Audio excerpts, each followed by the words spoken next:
south of Scruffy. I'm super glad that you said yes to do this. I'm glad we got to after a little bit of a setback. Yeah. I'm glad that I'm glad that I did not come.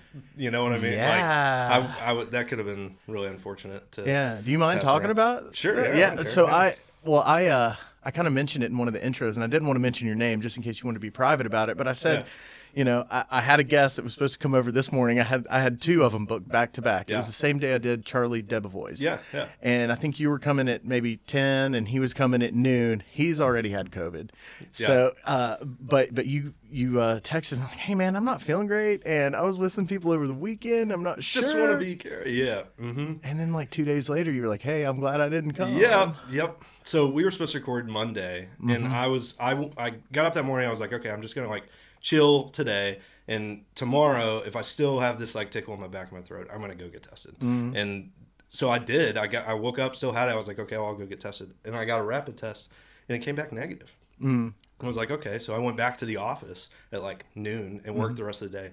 I just felt like garbage at the end of the day. I was like, I got the flu. I've got something. Like, if it's not COVID, I have something. Yeah. So I'm still going to like go home. And the next morning I went to the doctor, got tested again. And, within 12 hours, got a real test back and had tested positive. I was like, dang. Really? So it went into full texting, everybody I knew to try and contact tracing mode. Yeah, unfortunately I passed it to one person in our office. Really? Yeah, so after I tested negative, we were like, well, let's have a meeting, and we had a Zoom call with a client. We were like, we can take our masks off, I'm negative. Yeah. And sure enough, she got it. So, you feel bad about it? Yes, I honestly feel terrible. Because I had an okay time with it, but she had a little bit harder time, still kind of recovering. So what was it like having it?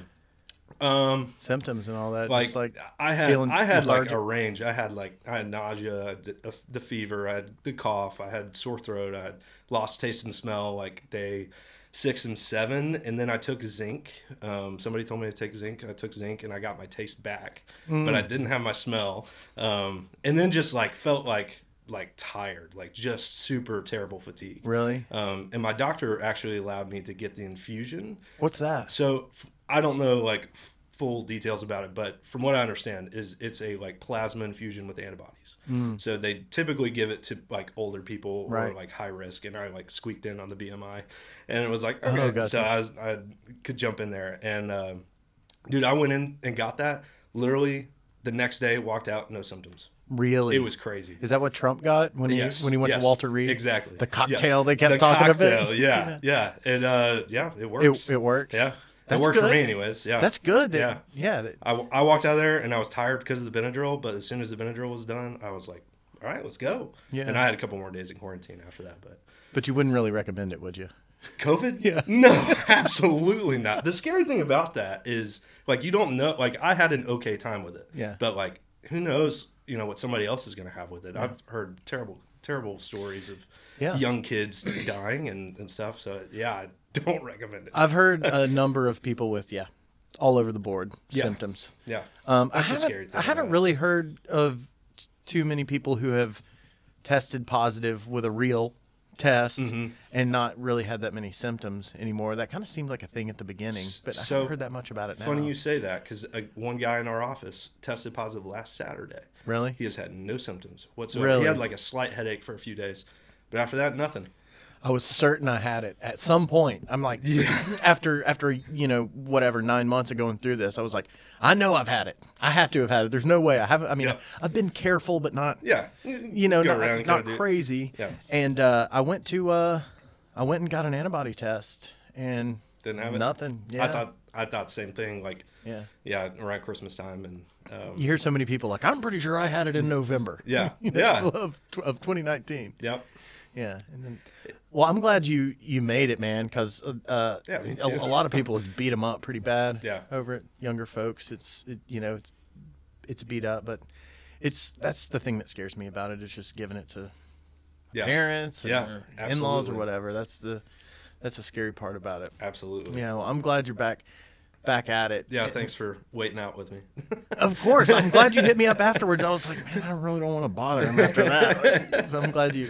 I've been looking forward to this. I'm a long-time listener, first-time caller. Nice. I'll take your comments off the air. Yeah. Well, thank you, man. I think it's people.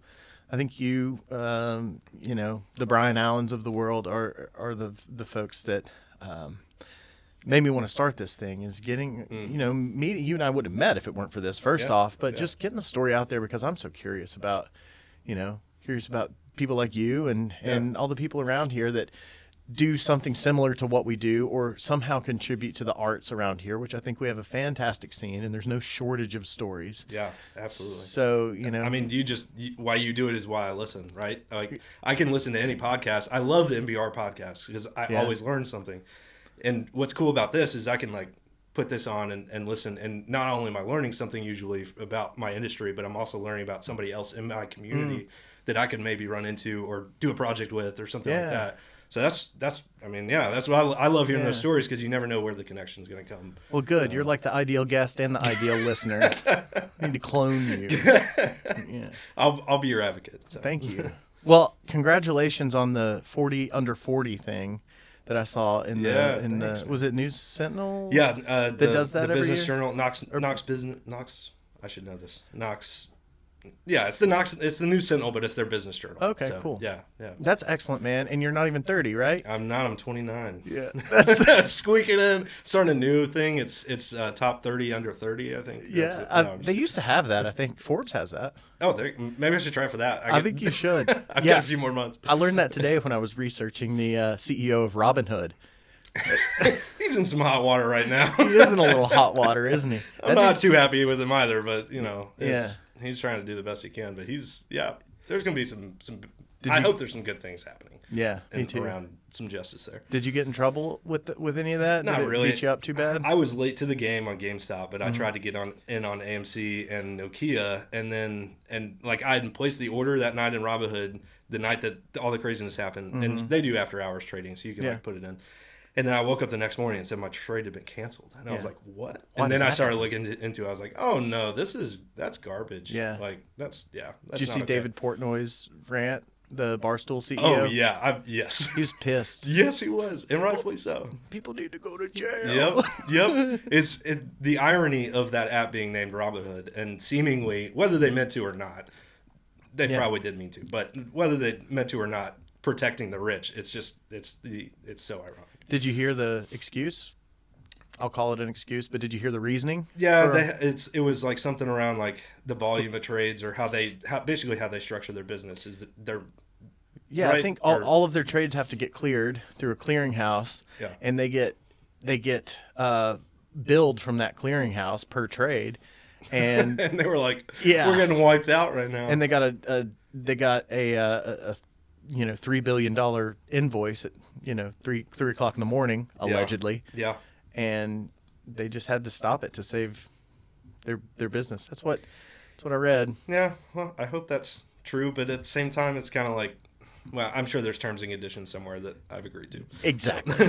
Exactly. It's like the Trump Twitter ban too.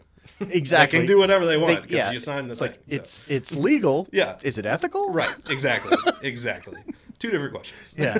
Well, how long? So you've got your production company, Big Slate, and you guys started it. How long ago did you start it? So 2015 is when we kicked things off. I was in web development before that, and the guys that I was working for, we kind of partnered together on Big Slate, and it was going to be this like agency kind of thing that. We do a little production, but most of it was like websites and SEO and that kind of a more traditional agency approach. We grew pretty quick in the first couple years, and the production company did, or the agency? The Big Slate, which was kind of both of those things at one time. Gotcha. And then there was another company that was the web development company. So it was a constant pipeline of work that was. Yeah. You kind of had one client that was giving you a bunch of work, and you were an in-house production arm a little bit. Exactly. Yeah. And so we hired a couple people and grew quickly, and I was like, man, I gotta get a hold of this because my two other partners in the company they're great guys, but they were not production people. Right. And that's where I wanted to take the company, was in the content creation direction. And so I bought them out in 2017, and dude, since then it's been nuts. We built a studio downtown. Where's your studio? I don't know.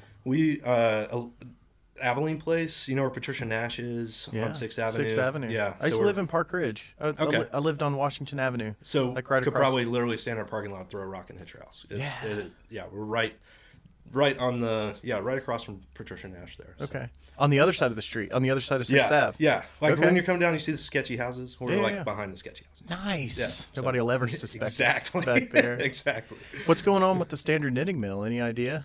So, I'd heard rumor that maybe 2 years ago, a company bought it for several $100 million or something like that. From the South Carolina company? Yes. Yeah. And I don't know if it's the same people that own it that this story relates to, but they basically were like, if we had bought that for nothing, we still couldn't turn a profit on it because of how much work needs to be done there. It's in bad shape. It really is. I don't even think the bones are good, but definitely nothing else. I've shot in there before. Yeah, no doubt. We shot a flooring shoot in there, and it was still photography, but it was huge. We had to have 60-person crew to load in, construction supplies to build a set inside there. Yeah. And it was nuts, and it was beautiful. Did you shoot like first floor, like where the big columns are and stuff? Yes, we did. Like, kind of by the loading docks. Thankfully, our client wanted to shoot on the second floor. It was not close to the loading docks. We had to go all the way through the loading docks. And then the center stairwell. Yeah. Yeah. And it was just beyond the center stairwell, so it's got like that hole in the middle of the building that's kind of outdoor space. Yeah. So we use that as a background. So you've got this like loft looking vibe, exposed stuff, and then outdoors creeping in to the space. Cool. So it was really beautiful. Did it turn out good? It turned out great. But that building is sketchy. Yeah. I went in one time, went to the second floor, and this was before they boarded it up and stuff. And I don't think you can get in there now unless you know the secret passages. But did you go to the second floor and see the way the floor was I don't wavy? remember that, but was it? If you look across, it's all like wood floor, and it literally looked like the ocean. Really? It was just like the boards going up and down and up and down. It was wild. Yeah, it's like a ripple across the whole thing. Really? Yeah. I was the first AD on that shoot, so I was responsible for getting everybody in and out and safely executing this thing and not getting tetanus. Yeah. And so I had to really play bad cop on that shoot. Yeah. Like we're not going to make our day if we shoot on the second floor. Yeah. It's unsafe to go up the stairs. Nobody's going to be able to find it. Our crew's got to load in at night. Like it's tough, but that building could be something so awesome. It could. Yeah. Absolutely. Right now, I really want to have like an FPV drone race in there. I think that would be like LED kind of like that'd be awesome. Do you do that drone racing stuff? I've gotten into it recently. Where you wear the goggles? Yeah, I'm like super drone nerd. That's how Big Slate started. Was I bought a drone? It was like I'm gonna do a video company out of this kind of thing. Yeah. And the next evolution of drone is definitely FPV. Really? And so that's... You think even for cinema? Yeah. Or even for commercial work? So people are figuring out how to fly Reds and fly, the little Komodo. Yeah. We're right now... With like octocopters and stuff like that? No, just even smaller? Even a quad. So like, you're talking like a... Probably in total 20-inch with blades quad, and it's lifting, a Cook lens and a Red Komodo. That's nuts. And people are going and diving buildings with them and doing all sorts of stuff. That's a $25,000 wreck. Yeah. If you... Yeah, absolutely. Yeah. I'm trying to get into that in terms of like we're trying to figure out how to lift like an A7S3 or something like that with a light Sony lens. Yeah. But because it's a very expensive wreck, I'm building my own smaller drones first and wrecking those and then so you're building the FPV drones? Yeah, you kind of have to. Really? Yeah, you can't. They don't really sell them. You can get, they call it bind and fly.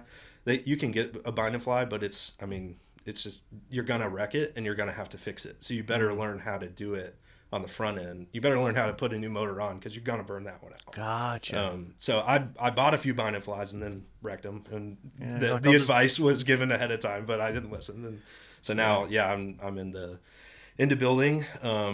Fun fact about Knoxville: the number one drone pilot in racing drone pilot, DRL, is the major league drone racing league. They fly on NBC. He lives in Maryville. He's a 17-year-old kid. He's super cool. He's been a huge help in helping me kind of learn the ropes. And then the #1 YouTuber in FPV, Joshua Bardwell, he lives in Knoxville. Really? Yeah. So it's like Knoxville's like among the million things that Knoxville's a hub for. Of course, it's a hub for FPV, drone people now too. So it's crazy. Well, I think you spoke to it a little bit in your 40 Under 40 article. You mentioned that Knoxville was the 5th largest production market. I've always heard that. I don't know if it's true. But. Man, I've been quoting you. I've been putting you in the footnotes. I've been citing that article. That's great. That's great. No, I have somewhere. It's got to be. It's disproportionate to the population. Absolutely. Right? Yeah, absolutely. There's way more production here than there should be for how many people live here. Absolutely. And that was what Charlie Debevoise, when he was here, that was a big part of what we talked about because he knows why. Yeah. Yeah. I listened to that because I'd never heard the Bagwell story, and he kind of dipped into it, and it's crazy. It is. It's crazy. Yeah. How now we're just this mecca because of a handful of people, really. But I mean, it can come down to that guy. You really can trace it all back when you look at the Stephen Lands and the North Souths and all that. It just kind of all. Yep. It's not hard. You have to go back a generation and a half just to see the origin. Yeah. And we owe that guy a big thanks. I actually reached out to his assistant about having him on the podcast, but I think he's probably not cut out for it these days. Not into that kind of Yeah, I just from what I've heard, he's just in not as good a health as he used to be. Oh, got you. I don't know if that's true or not. It's just what I've heard. Yeah. But his tree is amazing, and they built this infrastructure that has allowed companies like your company and our company, PopVids, to live and breathe. It's amazing. You think of the big name shows that you go somewhere and you're like, oh yeah, Snapped, oh yeah, HGTV, oh yeah, all of these huge, major networks and shows that are on major networks are all here. Like, what? Doesn't make any sense at all. It makes no sense. Yeah. And yeah, it's kind of a cool privilege to. I'm born and raised here. I don't know if you are. You are. I am. Yeah. Okay. Born and raised. Yeah. Did you know this? Like. I feel like I woke up one day and was like, I'm starting a production company. Holy crap. Yeah. Like, how did I not see this before? I kind of knew it because I did a lot of child acting. Oh, yes. And modeling. And yes, modeling. Yeah. I had an agent, Cindy Swicegood, at 18 Carat, who passed away a few years ago. And she had some good clients that were out getting a lot of print work, and she signed me on. She got me a lot of work. I did some HGTV commercials when I was, 12 and 13 years old. I remember going to middle school and I kept my makeup on, just so somebody would ask, like, "Are you wearing makeup?" Oh yeah, I was in this commercial. It was no big deal. I got paid $300. Do you want me to sign your library card? Exactly. So I kind of knew about it from a young age. I was at least aware of it. You know, things were happening. But even like after I got done with film school, which was in South Carolina, I didn't really think about Knoxville as a place to make a career out of it. I was thinking more big market. I was thinking of going to New York and LA. Atlanta wasn't really happening yet. And our school, my film school, had an affiliation with a school in Seattle called Seattle Film Institute, and they had internships available up there. They shot in Vancouver a lot, so that was more on my radar. But I came back to Knoxville because I wanted to intern with one of the production companies around here. I just heard, I heard there were a few of them around. I said I can live with my parents for free, right out of school, and I can bartend and make no money and go, and just kind of intern, get my feet underneath me. And that's exactly what ended up happening. But I was shocked at the volume once I got into the world. Started going on Jupiter sets and worked with a guy named Michael Underwood. Tantrum Pictures was the name of his company, and then there's Phil Hardison, which was another guy out there who's making stuff at the time. Flip Films was his company, and there were all these just different companies who would keep the freelance market afloat. Yeah. And while they were keeping these great gaffers, these great camera operators, these great camera assistants, these great hair and makeup people that we have around, while they were keeping them busy, those people were able to make enough of a living here, but they were also able to go play in Nashville, play in Atlanta, play in other big markets, learn how the big boys are doing it, bring that stuff back here. Yeah. And so it just further bolstered and synergized this, this talent pool that is still here Yeah. and has proliferated somewhat. Like all those people that I've mentioned have been very sharing with their information. They want to make the scene better. They want to, be able to have good people to call them to put on their crew and all that. Yeah. So we're really lucky to have the volume of work here to be able to sustain the freelance market. I think that has been really I think the biggest get that came from that whole tree is that it built this marketplace of really talented technicians and individuals that enable us to do the big boy work when the time comes. It's not like you got to call Nashville to hire your whole crew if a show comes here. You can get locals that can do just as good a work. Yeah. And it's pretty stellar. River Media, another one of them, Yeah. Another one to one mention. of the giants that's been around for a while. Yeah. Well, what's your what's your guys' bread and butter at Big Slate? Is it commercials? Is it TV shows? Is it online digital content? One of the cool things that I love about my job is that it's we don't have that. We don't have a bread and butter. We do we just do a little bit of everything. It can be tourism stuff and creating ads that are going on broadcast or going on digital. We can we'll create a virtual event. We'll do ads for YouTube. We'll do YouTube series, a bunch of short videos. I guess long story short, a lot of our work is for businesses, for small businesses. Is B2B stuff. Yeah. Wow. Is that more of a volume game than it is getting a big client that just pays half your payroll for the whole year? Absolutely. Yeah. Okay. So we've done some stuff with HGTV, and that was a cool experience. So I got a taste of okay, this is a huge project. We're going to shoot 12 days and all of this kind of stuff. And that's awesome. Yeah. So yeah, I guess in terms of that, it probably is more of a volume game. We're going to shoot, 1 or 2 days for most of our projects. Yeah. And be able to post it in, a week or 2 weeks and turn that out. Yeah. And part of that, I guess, comes down to kind of our philosophy as a company is that gone are the days that a company needs a 30-second spot and that's it. They need that 30-second spot. Yeah. They need it 9x16, 16x9. They need a 15-second version of it. They need 4 10-second versions of it because it's going to go on in a 6 because it's going to go on YouTube bumper. YouTube pre-roll. And it's going to. I mean, you know what I mean? Yeah. It's all. I do. It's all. Yes. It comes down to volume. And what's interesting is that the price to make a video has not necessarily gotten cheaper. You know what I mean? Yeah. The demand has gone up. Your hard cost to make something has time not is gotten time, any. Yes. Right? You still everybody knows that you can, if you have more time, it's gonna look better. That's what it comes down to. But the demand is so great of volume and the consumer demand of quality, I think, has gone down. I think so too. So that's an interesting place for a production company to sit because you want to, you and me as artists, we want to make the best thing ever, right? Sure. We want everything to look amazing. Yeah. But the consumer doesn't necessarily need that. The business doesn't necessarily need that. So how do you make those two things meet? And I think that I want to say that's one thing that we're good at. I don't know. That's one thing we're trying to be good at is kind of figuring that out.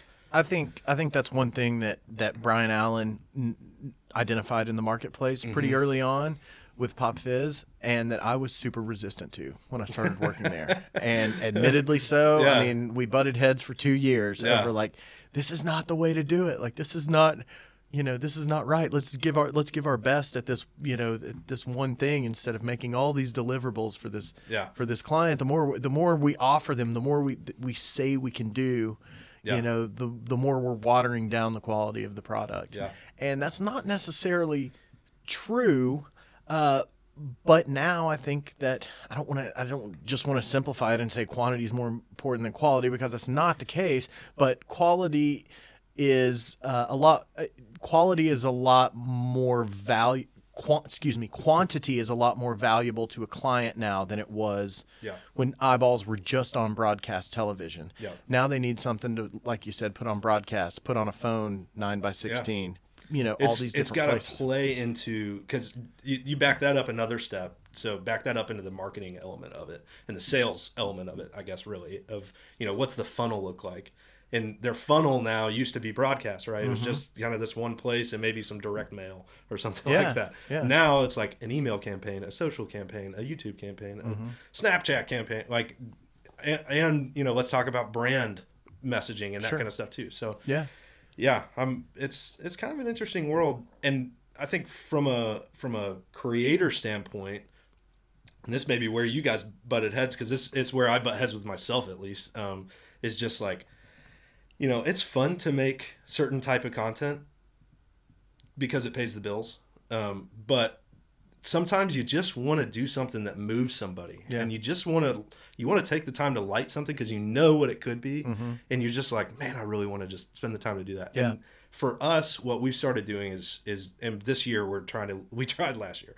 Everybody tried something last year, this was one of our things. But this year we're going to lean heavy into passion projects, into coming up with ideas internally, and Big Slate footing the bill to pay to make that happen. If we sell it, great. If not, cool. Yeah. We've had fun.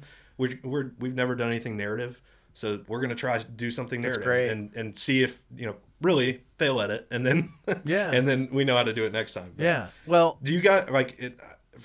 From like, how do you keep yourself like sane from doing the volume game and getting so much kind of almost like a factory? You're just kind of putting out content that you really don't get to put your soul into 100% of the time. Exactly. How?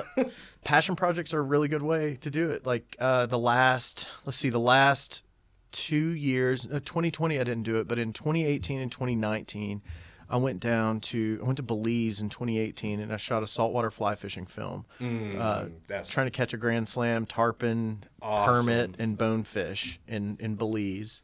We did that, and then 2019 we went to Colombia and we fly fish for yellowfin tuna, and caught, you know, like 100-pound tuna like on the fly. That's amazing. And we made some films out of it, and you know, the nicest thing in the world for Pop Fizz to let me do that, you know, and go down there and just do something to break a little bit of the monotony. And it you know, in a way it was helpful because yes, it let me do something that I was passionate about and a couple of other guys on our team were passionate about. It gave us some referenceable work to be able to point towards if we, you know, go after outdoor brands or, you know, anything like that.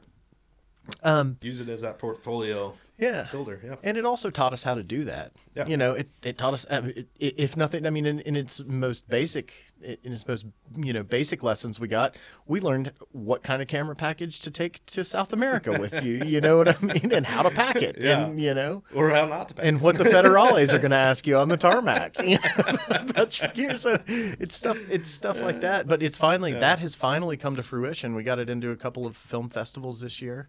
Awesome. And then, both of those films are in a film festival. We made another one last year not locally, but in the United States.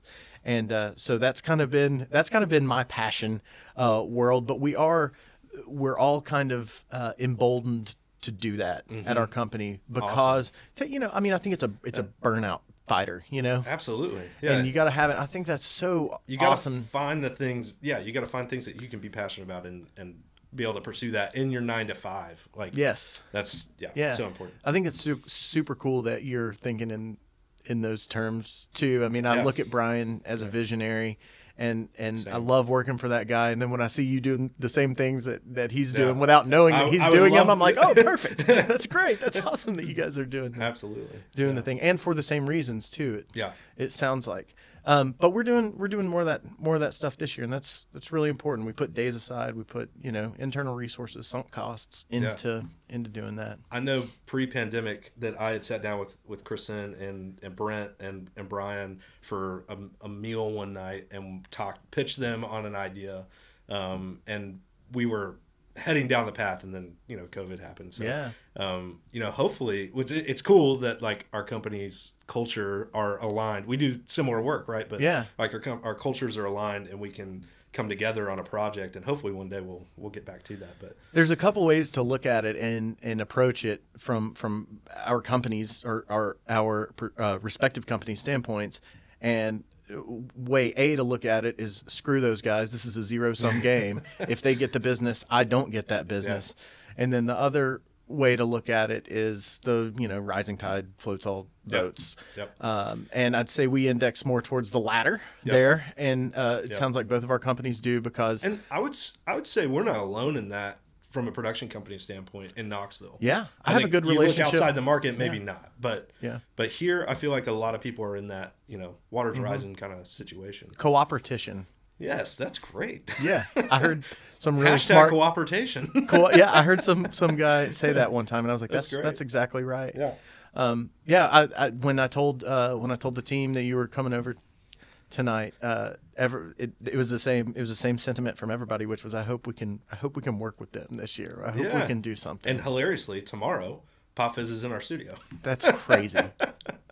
That's so funny. Yeah, it's happening. Yeah, it is. It's happening tomorrow. It's happening. We're not doing anything. We're just providing like a warm building. But like, yeah, it's happening. So what I know about your company and what I know about you pretty much came from the press that I've read. I do a little bit of research before people. I mean, this guy said Knoxville is the 5th largest production market in America. Shit up. Yeah, all day long. But I remember taking away from that the studio was kind of a big part of your model. Is that right? Or yeah, no? It was a big part of the philosophy more than the business model. So we've definitely not made money on the studio. Right. But it was built with the intention of like, there are studios in Knoxville. We're not, alone in having a curved wall. Yeah. That's a great place to shoot. But it was built with the intention of, going back to the philosophy of people need more content now more than ever kind of thing, was like, how do we make a cheap, easy way for the small business person, the medium-sized business person to come in, shoot their YouTube series. We'll set everything up. They can press record. They can do all the stuff that they want to do, and we'll just be there to do whatever we need to. So that was kind of the philosophy was like, let's just build a place that's big enough for us to be able to shoot some stuff, but mostly for the community to try and use. And it's been cool to like allow, give opportunities to some photographers or to some music video guys that are trying to, scrape stuff together.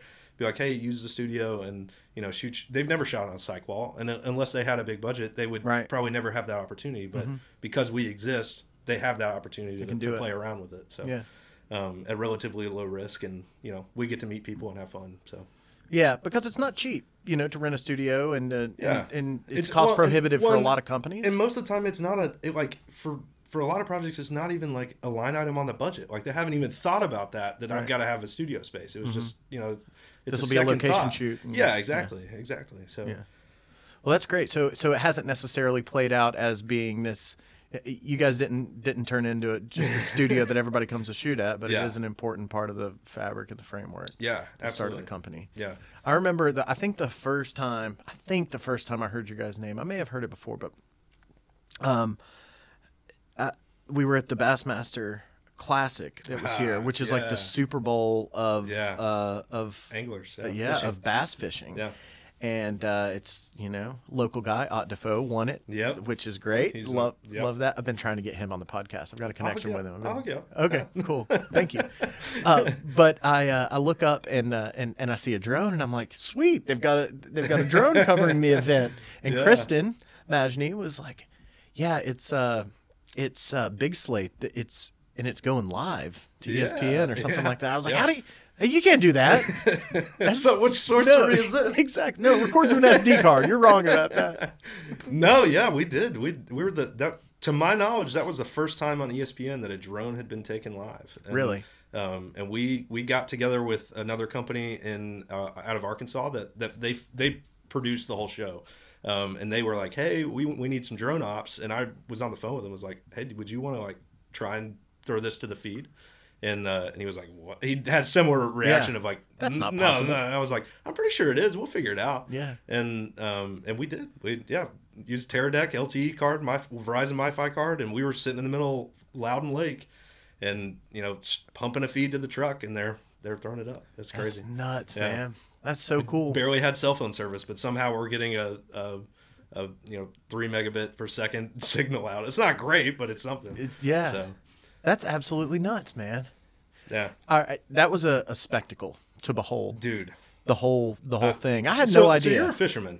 Yeah, I didn't know this about you. I fly fish. Okay. I don't know a lot about. I mean, and I'm new to it. I've been doing it, same. 5 years maybe. Okay. Yeah. So I don't really know a whole hell of a lot about the angler world. I've seen bass fishing tournaments on TV and never paid much attention to it. Yeah. I certainly had no idea that they were going to fill up Thompson Bowling Arena with 25,000 people to watch the weigh-in. Dude. You know what I mean? There were, I think what I heard, there were 58,000 people at the launch that first morning. At Calhoun's? Yeah, right, all along the river there. And we were on the opposite side where Baptist Hospital used to be. That's where we were flying from. Yeah. And it's full. It made a UT football game look like nothing down there, dude. Yeah. It's crazy. Yeah, and they blast off right at the first light. Yeah. They just go. Yeah. Like when it's safe, they go. So there's 50 boats all in a row, and they just, the guy says go, and they're these boats are going 60, 80 miles an hour. Yeah. And they just gun it right there and run down the river. It's pretty cool. So we filmed the blast off of the Bassmaster tournament at 6 a.m. at Calhoun's. Mm-hmm. And we drove after that about an hour to Tellico. Yep. And we got in a bass boat, and somebody drove us out to film some stuff with an angler named Brandon Polinick. Yeah. And he was out there fishing. Like one of the youngest guys. Yeah. He's super YouTube star. He's cool. Yeah, he is. He's a cool dude. We got to hang out with him a little bit after the weigh-in. He did pretty well in the tournament. Yeah. But we went out there, and it's like, how did he beat us here? He drove he drove a long ass way in that boat. Yeah. And like an hour and a half at 75 miles an hour. It was super cold. 40 degrees or something. Yeah. And they each have a cameraman and a marshal in the boat. A marshal to make sure they're not cheating. Yep. And then a cameraman. And I'm just picturing all these people freezing their ass off. So we're in a similar situation. So we fly that launch, then we drive to Loudon, and we put in at Concord, I think. Yeah. And we've got a driver, and that guy is driving us from angler to angler. So we've got a special app that tells us where the guys are, because nobody else is supposed to know. Yeah, because then they know where each other are. Exactly. And so if Ott Defoe's in the lead, that's where he's been fishing. That's where I'm going. Yeah, exactly. Or the next day they're going to come fish there and tear it up. So anyway, we're doing that. We're jumping in a boat. Our guy's driving as fast as he possibly can we're just running the lake trying to get to this guy. And half the time we get there and they're picking up and moving somewhere else. Yeah. And it's the most frustrating thing. But the deal is we pull up and we got to build the drone on the front of the bass boat, take off, try and fly, call in and get the thing, and then come back and land. And it's 40 degrees and it's windy. We filmed in Guntersville, Alabama last year, and it was 40 mile an hour winds one day. Really? It was insane. The drone's, sitting sideways completely, trying to stay still. Yeah. One of the scariest moments of my life was trying to land a drone on a panga in the middle of super windy chop. Yeah. In Belize, and we didn't wreck it that day. We wrecked it the next day. But I mean, like, it's. Were you on the controls when it wrecked? I wasn't. Okay. Somebody else was, and it was. We were shooting this shot. We'd been fishing all day. We were flying it down the dock, and I don't know. I mean, the object avoidance sensors they have in them. Mm-hmm. We were flying it off the end of this dock as some guy ran underneath and dove into the water. Right. Well, at the end of the dock is this post, just a small post. It couldn't have been 3 inches around. Well, the object avoidance picks it up, so we watch it all the time. The video's hilarious because it flies right up to it and goes beep beep beep beep beep, beep, and then sideways like strafes into a palapa, like a canopy, like bamboo, and then just. It landed on the dock though somehow. Thank you, obstacle avoidance. Yeah, exactly. Thank you for avoiding that obstacle and putting me in that obstacle. Flying it into another one. That's funny. Sounds like we both shot on the water quite a bit. Yes, yeah. I'm a water It's fiend. not easy. It's not easy, and it's stressful. For sure. So you also from my research, did a little bit of acting when you were a kid too. Oh, right? no. Yeah. Did you grow up here? I did. Yeah. I grew up in Knoxville. Where'd you go to school growing up and all that? I was homeschooled until high school, and then I went to Berean Christian School. Super Really? small private school on the east side of town. Yeah, my mom was a teacher there. Cool. She taught there for a long time. Mm-hmm.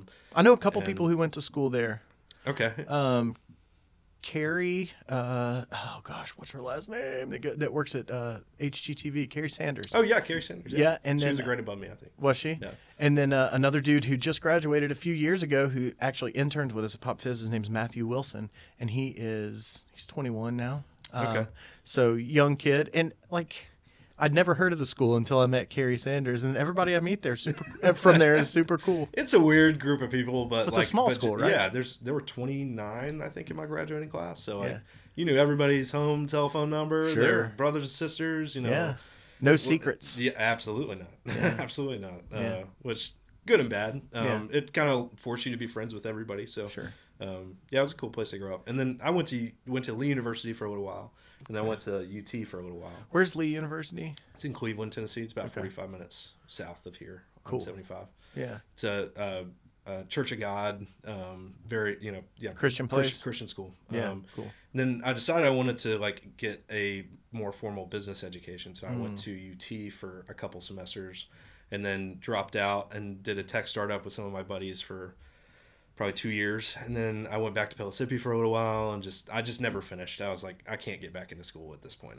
It's hard once you start making money. Yeah, I had a lot of irons in the fire, and it's just like, making money, having passion about something. I guess not to say people in school aren't passionate about something, but I reached a point where I was like, I think I can continue on with life, and I don't necessarily need this. Yeah, I get it. So, what'd your parents do growing up? So my dad worked at TVA for 35 years. He retired for 2 weeks and then went to work at Discovery, which is where he works now. Good for him. He's in their IT support. Good. That's awesome. And my mom was a Spanish teacher at my high school. Yeah. And now she actually works for me. Really? She does my books. That's super cool. It's great. It's trustworthy great. Woman. Absolutely. Nobody's going to steal any money. That's for sure. Yeah, she's not on her watch. It's absolutely not. You don't know how true that is. It's been an interesting shift from a mother-son relationship to a boss. Yeah. I wouldn't even say boss. Ever tell her to go to her room? I tell her, she'll laugh if she listens to this too. I tell her to stay in her lane. I like that. Yeah, I've had to tell some people that before. Yeah. But she's amazing. I bet that's tough. You're like, Mom, don't treat me like that. Right Most of the time, honestly, it's me going the other way. I treat her a little loose, and it comes across. I would never say what I say to an employee, but I will say it to my mother sometimes out of a moment of whatever. Yeah. So there's been some apologies. Yeah, knowing she's not going to quit. Yeah, right. Yeah. Well, what'd your dad do at TVA? Same thing that he's doing at Discovery. IT? Yeah, IT support. TVA is a huge company. It is. It is. It's very important to. Obviously, New Deal. Yeah, all that. Very important to these lights that were this microphone power. Also to our passions as well. The tailwater fishing and all that kind of stuff is because of that. Absolutely, yeah. Allows us to have some good waters to fish on a regular basis. Well, what about the child acting thing? Is that real? It's real. It didn't really I did some modeling stuff. Like you, I had an agent in Nashville. I don't remember the name. That got me a few gigs, but most of when I say I was a child actor, is really what it means is that I was in all my school plays. I had a lead or somewhere a prevalent role in most of them. So that's where I'm a theater kid. Yeah. Really is what that means. Where did that come from, personality wise? What itch did that scratch growing up? Attention. Yeah, I feel you there. Yeah, absolutely. Yeah. I was definitely the outgoing, kind of wild child, and got me in trouble. Growing up, I was always the kid that got a spanking coming home from Sunday school. Always, every time. And for that reason I was acting out, trying to get attention or something like that. But I think there's kind of two two reasons people get into it. One is either I want attention, or the other is like escapism. Yeah. Being somebody else. Yeah, absolutely. Those are the more interesting ones. The other, the ones that just want the attention like us, because that's totally why I got into it. Yeah. Like I was the class clown. I was going to get in trouble if I wasn't, if I wouldn't. Give you an outlet to give me a credit to make you laugh. Instead of in school suspension, whatever. When did you ever try to make it a real job, or were you like, no, I'm done with it? No, I think after high school, I pretty much was like, okay, I'm gonna start a business and go that route. I knew pretty much at that point I wanted to do a business. So that's excellent though that you knew. I mean, going to business school at UT, it seems like, I mean, people don't know what they want when they're 20. It sounds like you had a pretty good idea of it, and it was like, I want to start a business. I don't know what it is yet, but yeah, I mean, I had some people in my life that were a little bit. I was friends with some people that were a little older, so like I was in high school, and a lot of my friends were in college, and so they were already reaching that point. So I was just there by proxy and was like, oh yeah, this is what I need to do in life, kind of thing. And so I got some cool opportunities to work, try my hand at things that I don't think the average high schooler gets a chance to. I think it's always good to surround yourself with people who are better than you or older than you or Absolutely. something, when you're younger. Yeah. And instead of being the best one or the oldest one, yeah, you don't get to grow as much that way. Absolutely. Yeah. Yeah. So what was the business school thing like? So Lee, what were you studying at Lee? Did they make you study Bible stuff there? Or? Yeah. So you graduate, I think, there with a business or with a Bible minor. So you definitely. Everybody gets a Bible minor. Yeah. Okay. Is that a big part of your growing up, the church thing? Yeah, absolutely. Yeah. Church growing up was definitely, I was there. It's cliche, but I was there when the doors were open, kind of thing. My parents were super involved. Well, and it was probably too, if you were homeschooled. I don't know. I mean, I know homeschooling's different than just one-on-one with a parent, but like it's probably a big part of social life too. If you're not in school 5 days a week, however many hours we're at school. Absolutely. Yeah. Sundays and Wednesdays were definite social days. I had kind of an interesting homeschooling experience because I actually did my homeschooling with my mom for most of it at the high school at Berean. So I would sit in her classroom. So that may be, I'm saying this out loud. Maybe I'm realizing it right now. Thank you. But maybe that's where I learned to hang out with, older kids was I was kind of always around high school students. Yeah. So. And I don't know this. I think anecdotally, it would be, I don't know.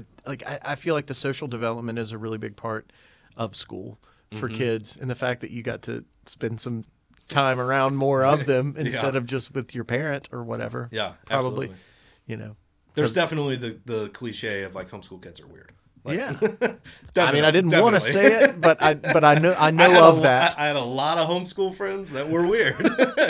Still do. Some of the smartest people I know too. Yeah, absolutely. For real though, it's pretty easy to skip a grade when you can, work on the same subject for multiple days and get ahead and that kind of stuff. You don't have to necessarily follow what the rest of the group is doing. Would you homeschool your kids? I would not. You would personally. That's more of a personal choice of what I wanted for me than necessarily the child, if that makes sense. Too much of a burden on the parent. That's really you'd rather run a business and that's pay for web. Exactly. But I'd love to send one day I'd love to send my kids to a private school or something like that, but I don't discount the public education either. I think it's especially in this town, it's great. Yeah, that's one of the things. I've got friends all over the state that I met in college at UT or wherever, and if you were an upper middle class white kid in Memphis or Chattanooga, Nashville maybe not as much, but still a lot. You went to private school. Yeah, and here it's. I mean, a lot of them did go to Webb, CAK Catholic, and all that, but a lot of people got a great education at public school, and their parents are a couple $100,000 richer because of it. Yeah. Save the $28,000 a year on on education for one or two kids. Yeah. Absolutely. I mean, I've done the math on it. I've got two little girls that are going to be in school soon, and Yeah. Public schools are pretty good right now. Do you think that's what you guys will do? Probably. Yeah. Yeah. Because what you said, we have good ones. Yeah, you know, yeah. We're lucky to live in a place that has good ones. They're not going to miss out on much. Yeah, I worry about what kind of trouble they're going to get into, but that's everywhere. Yeah, right. That existed even at Berean. That really? Trouble existed for sure. Yeah, I just remember how I treated girls when I was 14, 15, 16. Yeah. It just, I'm like, man, yeah, I deserve this. I deserve 2 little girls. Just seen eyes like Clockwork Oranges. Gonna have to watch them suffer. Hopefully you have a shotgun. At this, if you don't, you need one. Yeah, I've got one. Yeah, good. Yeah, good. Yeah, I do. I'll just clean it. I won't even. You don't need to use it. You just need to clean it. 100%. Yeah. Strictly a prop.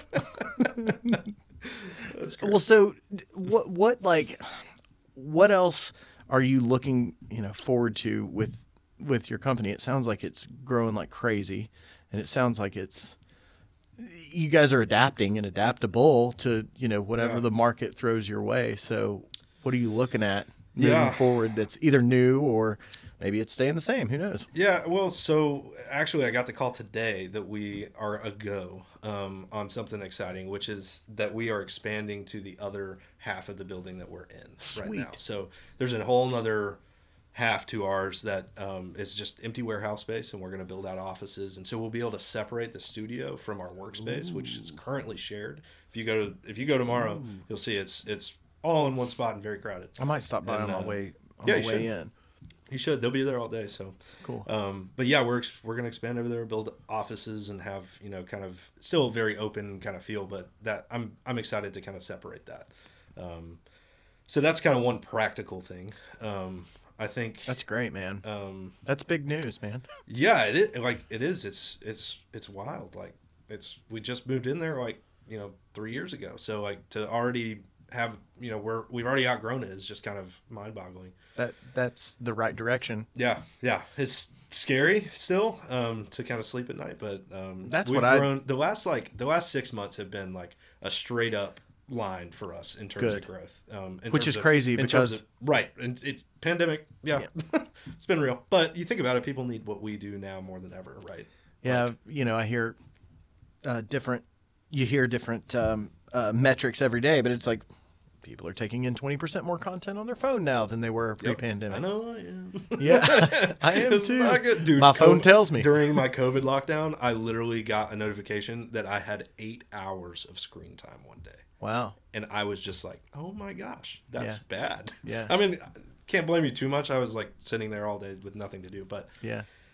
So I know I am. I don't certainly don't want to make light of it at all. I more than anything want to show some gratitude for this, but we're very lucky to be in an industry that was, at the very least stayed the same. Yeah.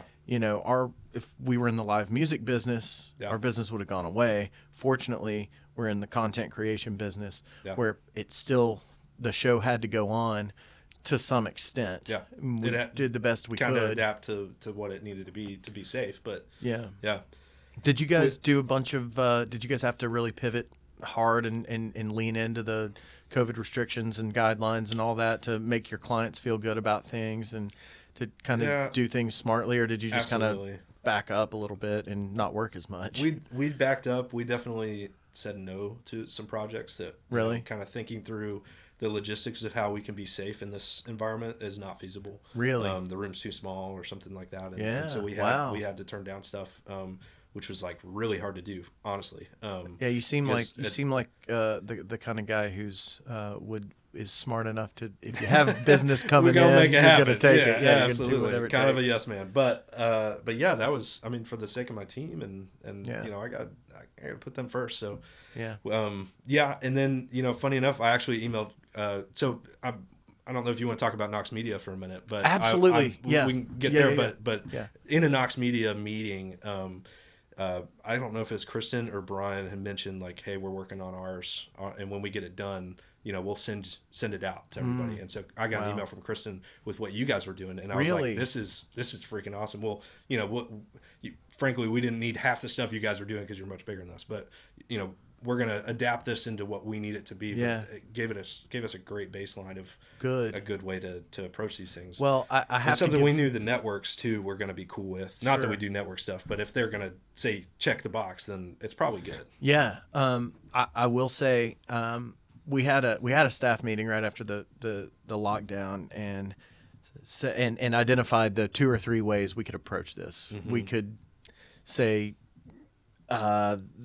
business as usual.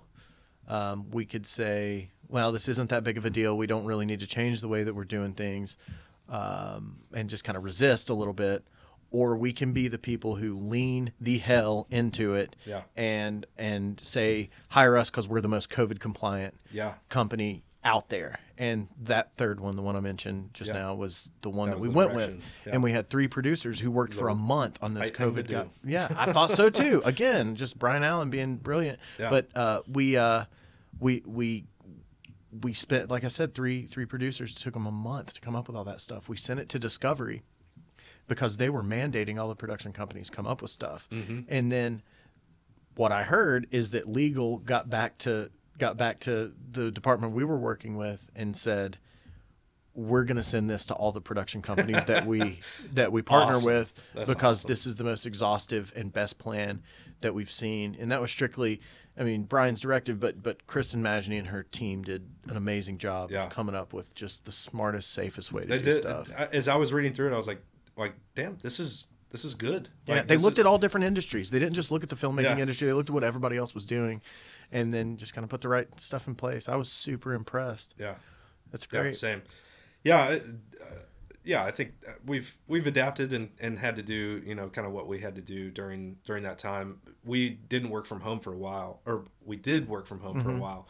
And then eventually we were starting to pick up shoots, and it was kind of like, well, we're all kind of around each other. We're kind of our own little bubble. Yeah. We don't use contractors really much at all.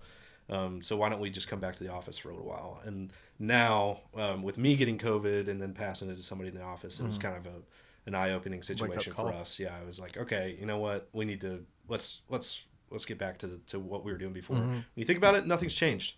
Right? Since March of last year. No, it's worse now. It's worse. Yeah, exactly. And when things we're less careful. Yeah. The bed alarm fatigue is real. And wait, what'd you call it? Bed alarm. What's that? It's like a nursing term. So like there's so many alarms that happen in a hospital that when like a real one happens, you're like, yeah, it's just the boy who cried wolf. Yeah, exactly. Exactly. Yeah. So. And people are tired of totally. Especially people who are super careful. They're probably the most fatigued from all of it. The people who've been completely isolated. Have been staying at home. Yeah. Well, I have to say that when Charlie Debevoise was here, you've been on my radar of having on the show. I've got you on my first list that I wrote a year and a half ago. But he was singing your praises like you were the best dude. We're so lucky to have you. I could sing the same about Charlie. Good. So, yeah. Well, and he mentioned the Knox. I know about the Knox Media meetups, but he's the one who hipped me to the fact that you started that. I had no idea. Yeah. What is it? So the long and short of it really is I was rolling off the board of the American Marketing Association in Knoxville. Marketing Association? Yeah, AMA. Okay. It's a group of marketing folks hang out, do stuff, advocate for. Was that from your agency, kind of quasi agency background? Not really. No. Still just kind of me trying to be in the community of people that I'm trying to work with. Gotcha. So I was rolling off that board and was like, you know what? We need like something like this for the production community. What's out there? And like to my knowledge, there was nothing. Like nobody was really hanging out or doing anything or like trying to help. You mean unifying this community that we have around here? Fifth largest production company, whatever. Nobody's talking. Exactly. Nobody's hanging out. It's crazy. It's crazy. Mm-hmm. So I kind of was like, I feel like I could do this. I'm a kind of nobody in this. Like there's nobody that's going to look at this and be like, that guy's trying to like pull, beef up his company. Nobody feels threatened. Yeah, exactly. And so I literally just like cold emailed like Stephen Land, Charlie, and Brian, and was just like, hey, would you guys take a meeting? And I have an idea, kind of thing. got together with those guys and many others and just kind of chatted about, you know, the possibility of us forming this organization. And where we landed was like, okay, let's just throw like a meetup and let's see if people show up. Do people want to do this? And so we did. We threw a you know, Wednesday, I think, afternoon cocktail, you know, beer kind of thing at Tommy Trent's on Market Square. And we had, I think I'd like sent out, you know, Facebook invites and stuff, and I think we had like 80 people show up. Wow. It was packed, and this obviously all pre-COVID. Sure, yeah. And this was, I guess, 2019, something like that. And so yeah, we just kept doing those. It was like, okay, well, let's do one a month, and you know, we averaged somewhere between 30 and you know, 60 people. And then we had Avid reach out to us and was like, hey, could we buy everyone beer if you let us talk for a little bit? And I was like, the post-production company that makes the editing software. The editing software, right? Like big dog, right? Yeah. And so they came. I was like, yeah, you can do that, but like, there's a lot of people that come here that are not editors and would not care at all about what you have to say. Yeah. So if you're cool with like kind of setting up in the corner and like letting the people that want to hang out and talk to you come hang out, those people will be there, I'm sure. Yeah. But I don't want to take everybody's time. I can't promise you a timeshare presentation. Exactly. And so they did, and they had great success, and bought everybody beer, and so that kind of was like, okay, there's brands here that want to tap into this now. Right. So we formed like this board, and it's so informal. It's like we're like trying to do the 501c3 thing soon. We were gonna do that last year, but didn't. And so it's like everybody. I basically reached out to what I saw as, you know, kind of the heads of production in Knoxville, and was like, all right, you guys have a stake in whether this industry lives or dies here. So come on and let's hang out and let's figure out a way to keep our freelancers here, to keep the kids that are graduating from UT from going to LA and wasting their life, or not, but you know, let's keep the talented ones here, and you know, able to make some good money here, and let's figure out a way to do some you know, kind of what's the word, like industry learning. You know, you're kind of growing your personal career and your own knowledge here. And so that's kind of, those are the bones, right? Like that's what we've kind of identified as the 4 pillars, is like, we'll do this networking stuff, build community. We'll do some, you know, extracurricular education kind of opportunities. Let's have Avid come in and do a presentation and people can sign up for that. Then we also have kind of talked about doing like an East Coast NAB. So like Canon and Sony had reached out to us about, hey, we'll bring all of our lenses and some cameras let you guys play for an afternoon kind of thing. And it was like, oh yeah, let's do that. So like a super specific trade show. Yes. For them to, I mean, exactly. Those guys go and set up at CES and NAB and all that. And you know, they are hoping that one of the 200,000 people, or some of the 200,000 people, care about what they're doing. Yeah. And a small sector probably do. Yeah. But for them to have a super captive audience of people that they know that are using their stuff, eat, live, and breathe this stuff every day. Yeah. That's valuable for them. So, and then also stack that event with like maybe some awards or something like that at some point. Maybe, you know, get some like cool directors in from LA, or, you know, some studio owners from Atlanta that are, you know, those studios are popping up like crazy, so I hear. Yeah. And have those people talk about how they've built their towns kind of thing. And so kind of have an event like that. And then the final thing is, we were talking about the next generation, right? So like initially my idea was like, we should like get an endowment and start like some sort of, so not start a school, but like, let's give some kids some money to go to school. Like these kids that maybe would, you know, would not have the opportunity to go to school. Sure. Let's help fund them. And, but what the board wisely brought back was, which is hilarious because I don't have a college education, that you don't need a college degree in order to do this stuff. So why don't we give them opportunities? So now we're kind of working through what an internship program might look like. That is a Knox Media internship, quote unquote, that would give a student an opportunity, or not student, an 18 to 20 something year old, an opportunity to intern at a company like ours. and then go intern at a company like Jupiter that produce very different styles of content. Sure. But they're able to be on set or be in the post house or, whatever, and get multiple worldviews, kind of presented to them of what content is like and what this industry is like. And so we haven't really figured out what that looks like on like a practical basis. That's something like literally we had the meeting a couple weeks ago to start that conversation. But that's something that we're trying to figure out is like, okay, how does Knox Media, and there's advantage from the production company standpoint too, of like getting top tier interns, people that are very passionate and care. It's a noble cause, and it's also, I think we can support it. I think the market can support that kind of stuff. Yeah. And, if it's a, call it a scholarship, call it an internship or whatever it is. But I was not a part of a program like that, but I was adjacent to a program like that in Los Angeles when I got my first PA gig on a show called Mr. Romance. I got the gig. His reality What TV. What is this show? It was it was, I think the show was underwritten by Harlequin novels, like the romance novels. Okay. And it was on Oxygen Network, which was Oprah's network. Awesome. And it was a competition show of who was the most, chivalrous romantic guy. And then they would be on the cover of a Harlequin book. That's great. Yeah, it was my first day on set. I was driving Fabio to set from the lot in a white transpo van. He literally rode up on a white horse for the first shot, if that lets you know how cheesy this show was. But all the PAs I worked with on that show were from a program called Streetlights in LA. Okay. And I don't know if the program's still around. I don't know if it's still a thing, but the production company that put on that show, that produced that show, Mr. Romance, sourced a lot of their production assistants from that program.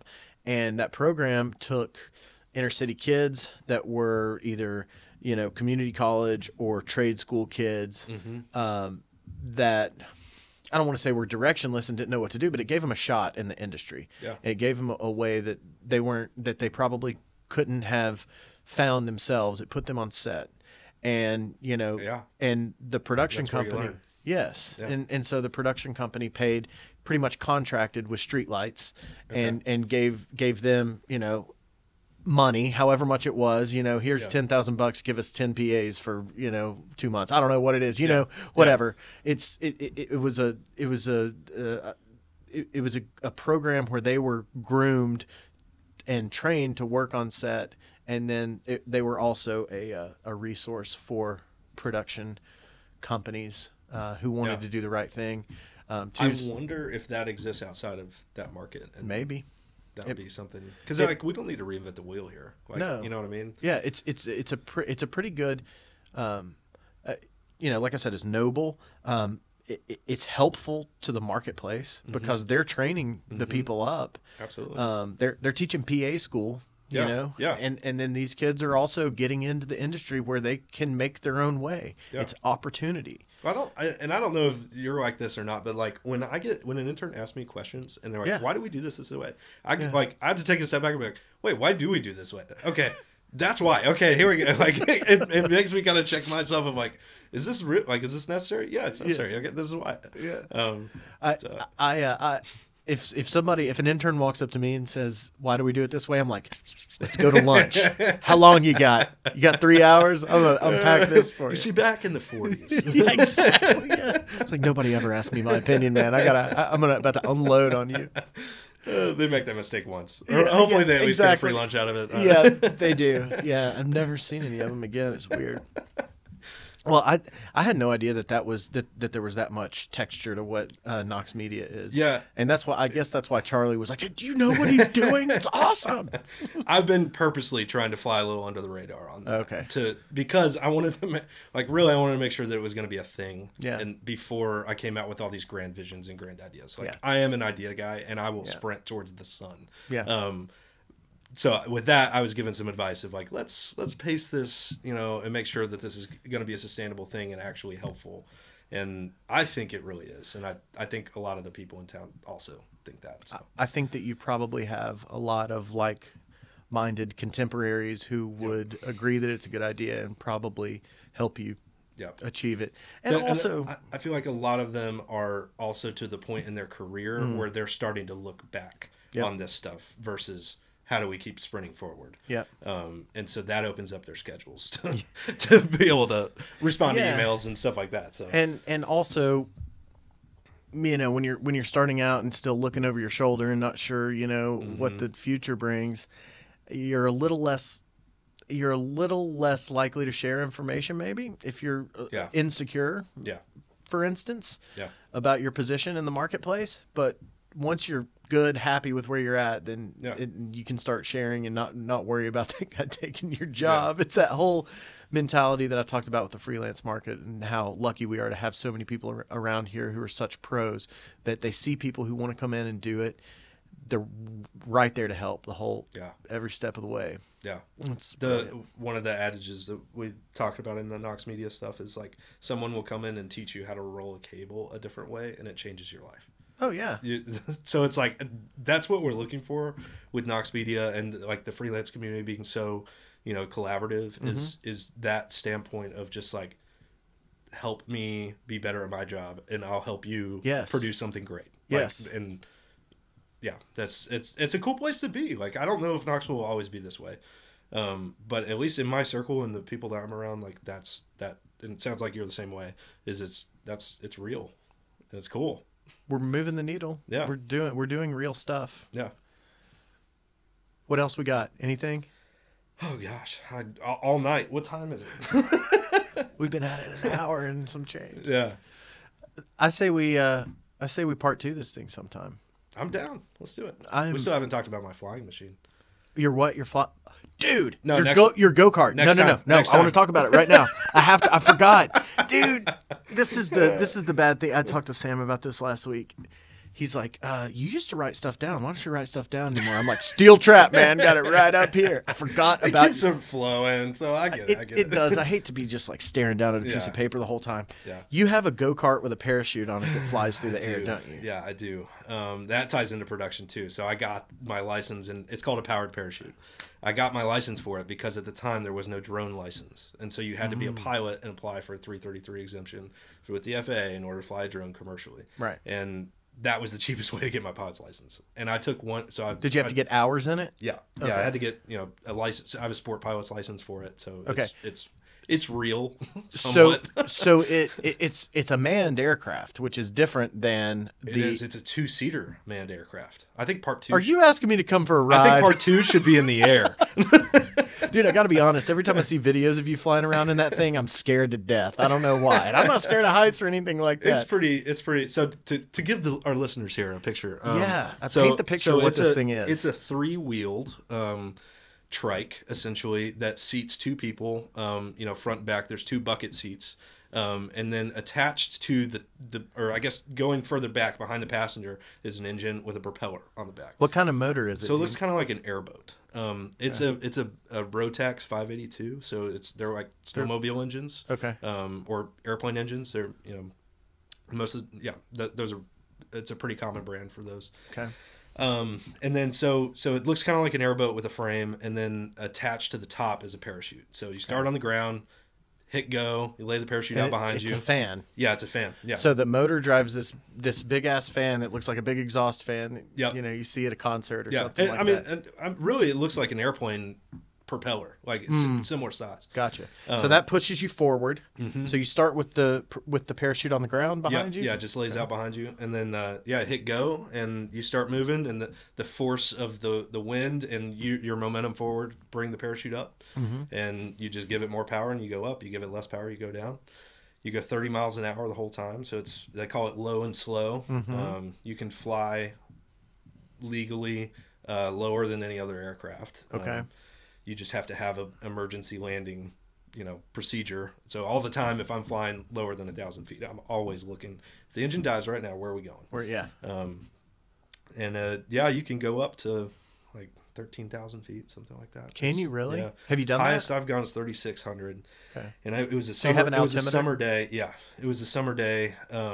And I was wearing shorts, and I got up that high. I was like, I'm freezing. This isn't fun. And would you have gone higher if you had pants on? 100% it would. Yeah. But you're going so slow that like once you get up that high, you don't feel like you're moving. You're just like, because you're climbing slow and you're moving slow, so you're just kind of floating there is how you feel.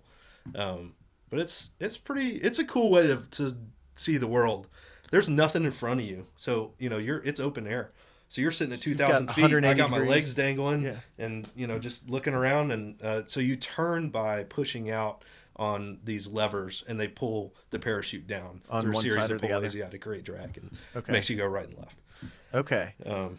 So yeah, it's wild. I've flown a lot downtown. I used to take off in Sequoia Hills. I was going to ask where you do you have to go to a runway, or do you just find a neighbor that has a long enough airstrip? That's an ideal situation. I can go to the airport. I can take off at McGee Tyson, and theoretically, they would not be happy because it'd take me about 30 minutes to clear their airspace. They'd be like, "All right, bro, come on." Now might be a great time to take off from McGee Tyson. That's true. Actually, now's the moment. I'll wait till they get their second runway so I can be like eye to eye with the 747. Are they getting one? Oh yeah, they've been working. It's the project that never ends. They've been working on that runway for like 10 years. Well, I always, when I'm getting off a plane at McGee Tyson, they're like, if McGee Tyson is your final blah blah blah, then do this. If you're laying over, and I'm like, nobody lays over here. No, they're just here to go eat at the Ruby Tuesday. That's it. Exactly. This is their destination. So how do you take off? Where do you take off from? Okay, so I can take off in those places. I used to take off in Sequoia Hills, in that giant grass strip. Familiar with that area? Yeah, so the park. Yeah, the park right there. On Cherokee Boulevard. It was awesome. There would always be people watching. People come up to me afterwards, ask me what the hell is that thing. It's great. Unfortunately, the KPD have decided that it's not okay for me to do that. So. Were you the impetus for that law? Maybe, I don't know. Here's the situation. Did they get you taking off or taking off or touching down? Landing. Well, but somebody probably called them while I was flying around. So I've landed there a few times and talked to police officers, and several of them have said, "Cool, keep doing it. Like, no big deal." Yeah. And then a couple of them have said, "No, please never do this again." So I just kind of roll the dice, frankly, sometimes whether I fly out of there. But I don't do it really much at all anymore. Most of the time I fly in Maryville now. So there's a guy that has a beautiful piece of property out there. He has a bunch of airplanes. And so he mows his own strip. And it's right at the doorstep of the Foothills Parkway. Nice. So, dude, you get up 1,500 feet and you can see all the Smokies, clear to North Carolina. It is truly unbelievable. What's the range like on your? So you're going 30 miles an hour. Yeah, about 60 miles. So 60 miles. Yeah. Okay, so you can fly for 2 hours. Yeah. Wow. By myself, if I got a passenger, about an hour 15. Really, after an hour, you're kind of like, I'm done. It's like riding that motorcycle right there. It's like it works. Yeah, but exactly. Yeah. It's not the most enjoyable way to get around. Have you ever used it as transportation? Like, I'm going to fly over here and have lunch. No. Just because it's such a bitch to unload and get geared up. It's more of like you got to find the place to land and be able to take off again. Like, you can land in a pretty short amount of space. Like 50 feet, I can be down. Are you serious? But I need like 300 feet with no trees on either end to get up. Have you ever less if it's just me, but yeah, I guess if you're only going 30 miles an hour, like the brakes are probably pretty good. Yeah, I mean, well, the brakes are. I turn the engine off and the parachute falls. So yeah, I do have a brake, but rarely use it. Yeah. Have you ever had any close calls? Yeah. This is where mom should not listen anymore. Mom could turn it. My mom and dad haven't gone with me yet. And I don't know really why that is, but hopefully one day I'll get them up there. Yeah. But yeah, I've had a couple close calls. One time I had done some maintenance on it, and I took off, and I had finger tightened the oil cap back in on the side of the engine, and something inside of me was like, look back after you take off. And I never look back and check the engine because it's really hard to do. Yeah. But I was like, I worked on it, I should. So I turned around and looked, and there's oil shooting out of the side of the engine. Like the plug? Yeah, like the plug. That keeps where you change the oil? Exactly. Yeah. And it was, shooting out. It's an oil-injected engine. So bad news. So I turned it off immediately and, turned around. Luckily, I wasn't too far away from the strip and put it down in an emergency landing. And everything was fine. But yeah. I've had some bumpy. So if there's more than like 5 mile an hour wind, it can get pretty wild. Really? Yeah. I've hit some wind shears where I'm flying along, and now all of a sudden I hit this wind, and now I'm looking pretty much straight up at the sky and climbing super fast. So it can get wild if there's a storm coming or any sort of weather, but most of the time I'm pretty safe about when I choose to fly. So well, I mean, a pilot's license, no matter what, even if it's the unmanned aircraft, the drone license, it's a rigorous, training regimen. They don't let just anybody up there unless you know your shit. Absolutely. Tests for especially drones. Hilariously, there's no proficiency test with a drone test.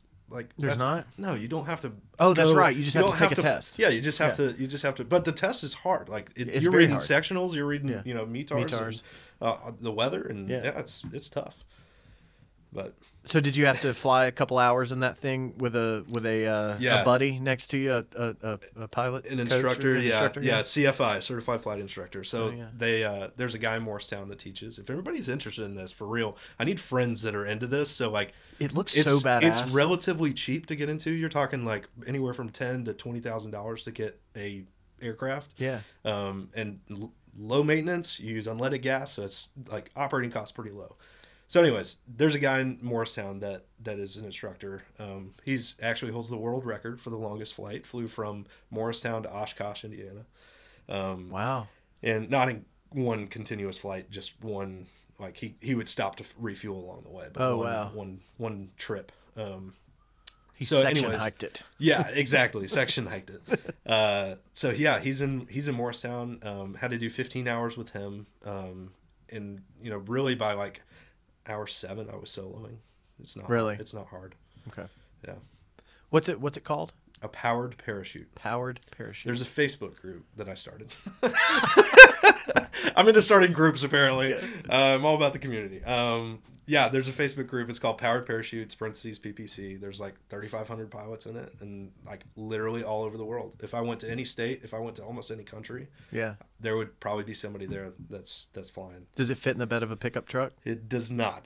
Okay. It's have a trailer. It's got a trailer. Okay. So there's another thing called a PPG, powered paraglider, which does fit in the back of a pickup truck. That's the guys that put it on their back. They take off running. Yeah. And that's who I fly with primarily now. Really? A lot of those guys. Are there more of those than there are? There are, yeah. PPC. Yeah. There are. And that has a motor on it? That has a motor. So it's like a backpack with wings and a motor? Yeah. Those guys are crazy. That's like one step above a squirrel suit. Yeah. 100. Except you can go back up. That's the difference. Okay.